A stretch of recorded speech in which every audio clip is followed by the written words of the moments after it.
જીવનની મુશ્કેલીઓ જો કેવી જગ્યાઓમાંથી આવે છે. અર્જુન ઉત્સાહિત છે કર્તવ્ય પાલન માટે. એટલે તમે જોશો પહેલા અધ્યાયના 20મા શ્લોકમાં પોતાનું ધનુષ ઊંચું કરે અને એ ઉત્સાહમાં કહે છે, ભગવાનને કહે છે, બે સેનાની વચ્ચે તમે મારા રથને ઉભો રાખો, હું જરા જોઈ લઉં કોણ મારી સાથે લડવા આવ્યા છે. પછી ભગવાન શ્રી કૃષ્ણ કહે છે, એ પાર્થ તું જરા કૌરવોને જોઈ લે. આટલો ઉત્સાહી અર્જુન આમ જોવાની શરૂઆત કરે છે ને, અને એ સમયે એક વાયરસ અંદરથી ઉભો થઈ જાય છે. એને મોહ કહે છે. મોહ નામનો વાયરસ ત્યાં ઉભો થયો.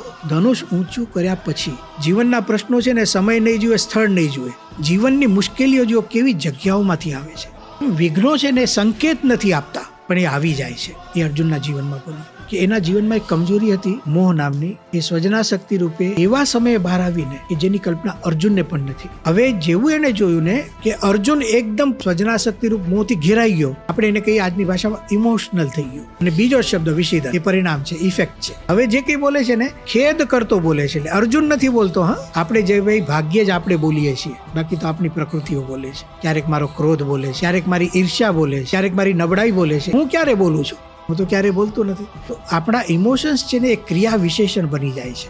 એટલે વચ્ચે આપણી ભાષાને બંધ કરીને એની ભાષા શરૂ થઈ જાય છે. અને એકદમ અર્જુન કહે છે, મારું મોઢું સુકાય છે, મને ચક્કર આવે છે. જો અર્જુન પાછો પડી ગયો, રડવા માંડ્યો. ભગવાન જેના રથમાં છે એ અર્જુન છોડે છે, એકદમ શોકથી ઘેરાયેલા મનવાળો. એટલે પેલા અધ્યાયનું નામ પડી ગયું અર્જુન વિષાદ યોગ. માણસના જીવનમાં દુઃખ આવશે, પણ આપણે એવા દુઃખી માણસને આપણો આદર્શ બનાવીએ કે જેનાથી આપણને દુઃખમાંથી બહાર નીકળવાનો રસ્તો મળે. દુઃખી તો દુર્યોધન પણ છે, પણ દુઃખી અર્જુન છે. તો મારે આદર્શ કોને માનવો? તો અર્જુનને માનીશું તો દુઃખમાંથી નીકળવાનો રસ્તો મળશે. દુર્યોધનને માનશું તો વધારે દુઃખી થઈશું.